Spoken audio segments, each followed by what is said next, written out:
Hey class, so this is going to be the introduction to 9.1 day 1, which is about power series. So you're going to watch this video. It will get you through about half of the worksheet that you picked up after the test, and then you will finish the worksheet in class tomorrow. So just a brief introduction of what chapter 9 is about. There's two topics that are kind of interwoven together, and they are about series, which is when you add numbers together to create a sum, as well as understanding if those series converge or diverge. So kind of similar in nature to chapter 8's convergence and divergence, but that was with integrals. We are now on to thinking about a series, which series and integrals kind of do the same thing, but just they have different results. The homework that is listed there will be for tomorrow night. So it's just to give you a heads up what's coming tomorrow.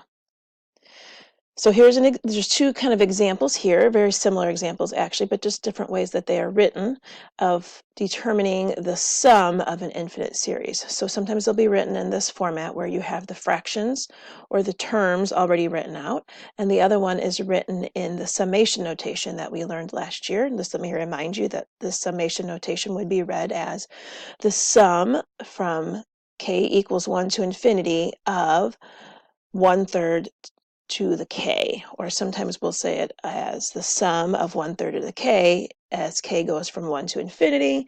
Sometimes we'll say the sum of the expression, sum of the series. There's a variety of ways, but just remember that we're taking all these terms and adding them up. Okay, so definition number 1 is just what an infinite series is. So this is a way you would see it written, maybe in your textbook or online somewhere. So kind of what I just read out loud to you before. In this form, we would say that A1 and A2 are the terms of the series, and A sub n would be considered the nth term. It's just standing for some random term in the series. And then when we have it written in this form over here, again, this would be the terms. So A sub k would stand for, when k is 1, the first term, k is 10, the 10th term, all the way to n. And since we're talking about an infinite series, n would stand for infinity. So then we're going to talk about, additionally, a thing called partial sums, which we also did this last year as well. This is when you actually take the series and write out the sum by the separate sums by adding a first term to the second term, and then that result gets the third term added to it, and so forth. So we would say that the first partial sum would be what you get when you have the first term. The second sum would be what you get when you add the first term and the second term. The third partial sum would be what you get when you add the first and the second and the third terms together, and so forth. And then the nth partial sum is how we would read this. Would be when we take all the previous terms and add them together, and you could write it in this form that you saw from above. Please remember to pause the video at any time if you need more time to write everything down.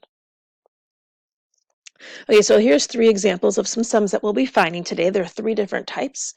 Actually, I believe that this one we will be saving to tomorrow in class, but we will get through these 2 in the video today.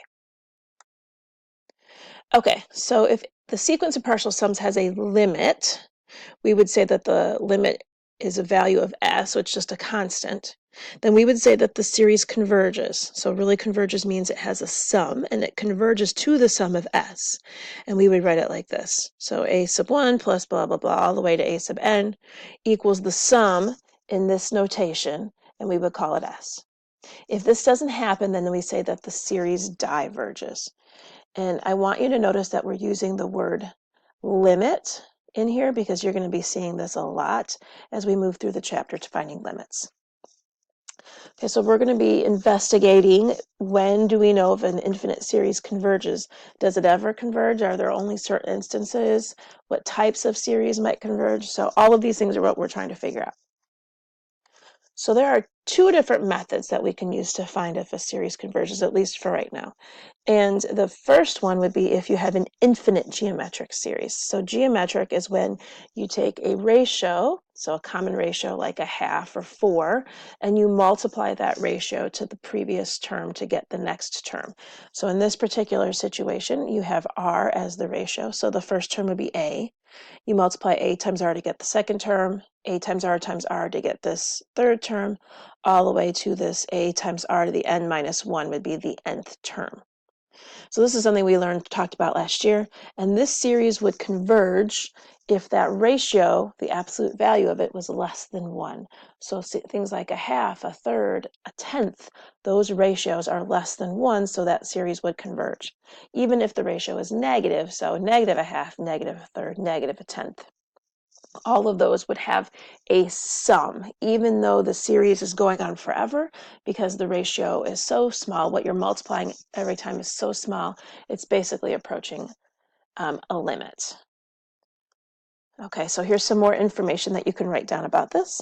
So if you have a series of the form n goes from 1 to infinity of a times r to the n minus 1, so that's that formula, this would converge if r is less than 1, and if it is less than 1, it converges to this value. So it's very easy to find the convergence value. So you take the first term and divide it by 1 minus the ratio. So this first problem down here should be on your paper, 1/2 plus a fourth plus an eighth plus 16th infinitely. Let's find its. Okay, so the sum of this series could be found by taking and determining what the ratio is. So the ratio, hopefully you'll notice, is you're multiplying by half. So I would say the sum, capital S, a lot of times is how we write it, is equal to the first term, which happens to be a half, divided by 1 minus the ratio of a half. So you end up with a half over a half, which is clearly equal to 1. So even though this is an infinite series, where we're adding on infinite numbers of terms, the terms get so small as we get farther away from the starting point that the whole series could be said to have a sum of 1. Okay, the next method is the method of partial sums. So the method of partial sums is what you use when your series is not geometric. So it just has some sort of terms that when you add them together, it still might converge. So we're trying to figure out if it will converge by using this method.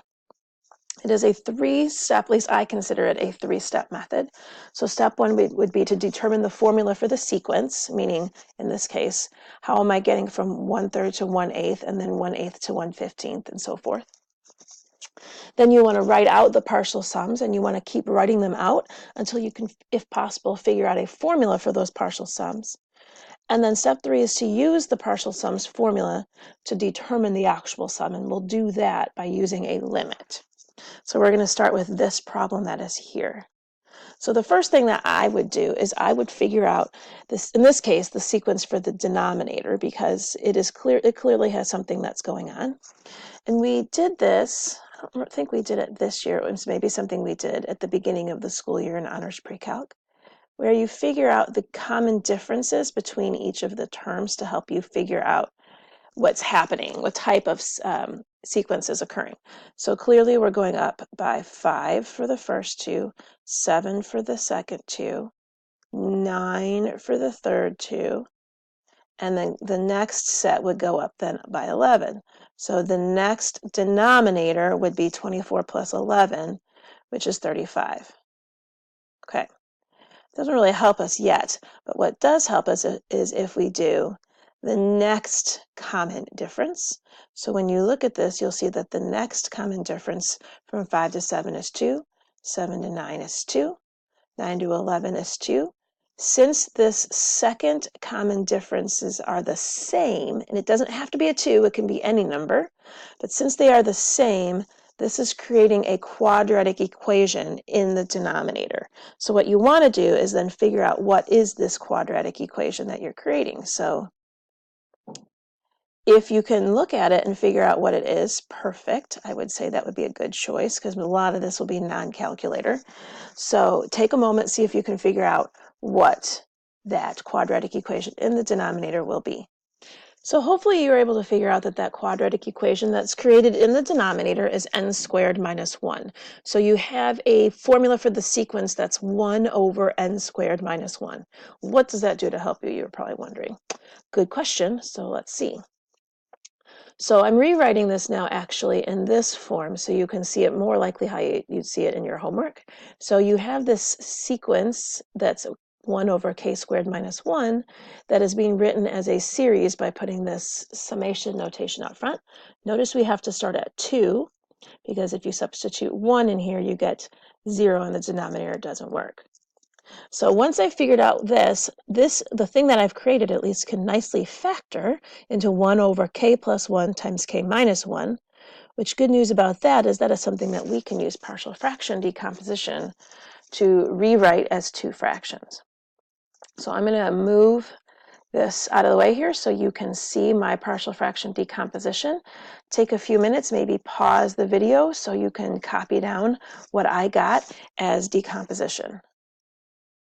Okay, hopefully you paused the video, copied that all down, because now what we're going to do is use that partial fraction decomposition to create a formula for this sum. So we're just going to list out the terms using this guy down here. So I'm going to substitute k equals 2 into this thing here. So when I do that, and you'll notice, by the way, that I'm going to reorder how I write everything in. So I'm actually going to do this value first. So I'm going to do 1/2 over k minus 1 first. So k equals 2 gives me 1/2 minus 1/6. Okay, great. I could simplify that. I already know it's 1/3, so I don't need to take it any farther. I'm going to do the second partial sum by substituting 3 in. I'm going to leave everything written just the way it is. So I have 1/2 minus 1/6. That was the previous sum, and then the next sum, so the second part of the sum comes from adding, this is like the next term. So I have 1/3 plus 1/8. 1/3 plus this should be 1/8 right here.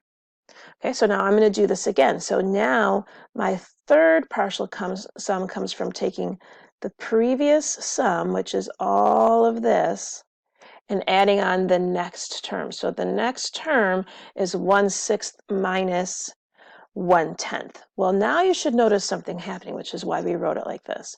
So this 1/6 here and this negative 1/6 cancel out. So I am now left with my third partial sum being 1/2 plus 1/4 minus 1/8 minus 1/10. So now I can use the previous partial sum, which is what we just stated, of 1/2 plus 1/4 minus 1/8 minus 1/10. So this is the third partial sum, and I can add on the next term, which when you substitute 5 in becomes, excuse me, 1/8 minus 1/12. So now you'll notice, hopefully, this pattern developing where this 1/8 and this negative 1/8 will cancel, and you're left with 1/2 plus 1/4 minus 1/10 minus 1/12. And what you should be noticing is this pattern developing where these negative terms are going to cancel off farther down the line with the positive terms. So eventually this negative 1/10 and negative 1/12 will go away, and you will just be left with, really in this case, and we'll figure out how to write this in a second, but this stuff at the front. So I want you to take a moment right now, pause the video, and see if you can figure out what the formula for the nth partial sum will be. So hopefully after thinking about it for a bit, if you did, you will discover that this is the formula that you should be able to create, where 1 over 2k represents the term with the 1/10, and 1 over 2k plus 2 represents the term with the 1/12.